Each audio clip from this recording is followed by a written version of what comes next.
કેમ છો દોસ્તો?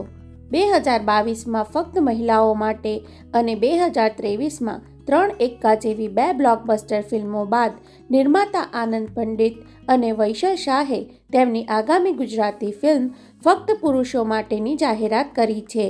આ ફિલ્મનું શૂટિંગ શરૂ કરી દેવામાં આવ્યું છે અને જન્માષ્ટમી 2024 આસપાસ રજૂ કરવાની યોજના છે. ફક્ત મહિલાઓ માટે ફિલ્મમાં યશના પાત્ર ચિંતન પાસે એક સુપર પાવર આવે છે, જેને કારણે તે સ્ત્રીઓના મનની વાત જાણી શકતો હતો. હવે ફક્ત પુરુષો માટે ફિલ્મમાં અલગ પ્રકારનો સુપર પાવર જોવા મળવાનો છે. ફિલ્મની સ્ટોરી વિશે ઓફિશિયલી જે જાણકારી મળી છે તે પ્રમાણે વાર્તા શ્રાદ્ધ પક્ષના પવિત્ર 16 દિવસો દરમિયાનની છે.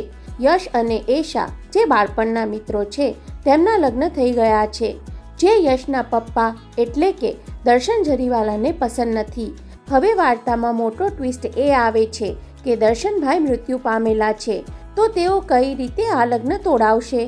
આ ફિલ્મમાં જૂની પરંપરા અને માન્યતાઓ સાથે આજની પેઢીની વિચારસરણી ટકરાતી જોવા મળશે. ફિલ્મની વાર્તામાં પુરુષ પ્રધાન સમાજને બદલે સ્ત્રી પુરુષ એક સમાનની વાર્તા રજૂ કરવામાં આવશે. આ ફિલ્મમાં યશ સોની, એશા કંસારા, મિત્ર ગઢવી, દર્શન જરીવાલા અને આરતી પટેલ જેવા જાણીતા કલાકારો જોવા મળવાના છે.